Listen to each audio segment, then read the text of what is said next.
Okay, and I just want to point out what Lexi said about our Constitution being outdated because of the Electoral College, and if that's so, our whole government needs an overhaul because that's the basis of our entire governmental system.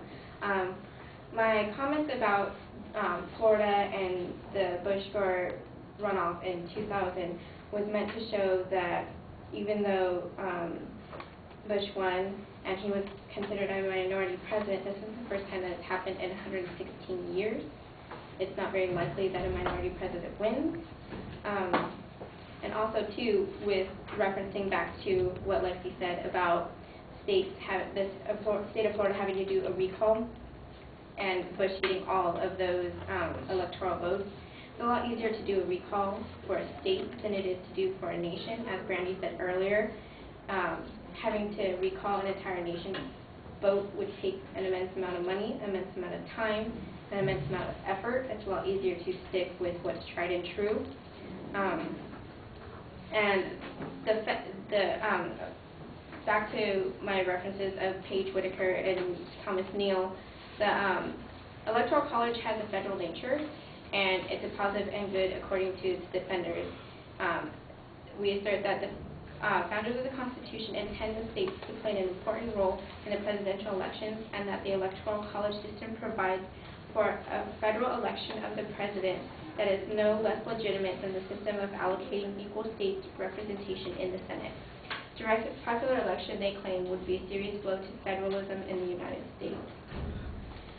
This kind of brings me back to what I said earlier about how our founding fathers intended it to go beyond one man, one vote. With the if we were to go ahead and go through with a direct popular vote, popular election for the president, it would likely have the opposite effect of cohesiveness for our country. According to William Kimberling of the Electoral College from the Federal Elections Committee, a direct popular election of the president would likely have the opposite effect. For a direct popular election, there would be every incentive for a multitude of minor parties to form in an attempt to prevent whatever popular majority might be necessary to elect a president. The surviving candidates would thus be drawn to the regionalist or extremist views represented by these parties in hopes of winning the runoff election. The results for a direct popular election for president would then be frayed in an unstable political system characterized by a multitude of political parties and more radical changes in policies from one administration to the next. The Electoral College system, in contrast, encouraged political parties to coalesce divergent interests into two sets of coherent alternatives. Such an organization of social conflict and political debate contributes to the political stability of the nation. If we had the option to have more parties in a runoff between presidencies or more options, it makes it more difficult for Americans, especially those who aren't as informed voters.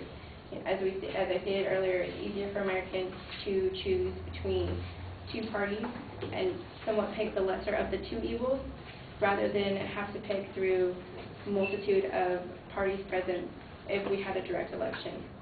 And I hope that you all agree with Randy and I that the Electoral College is tried and true, and that we shouldn't try and get rid of what's not broken. So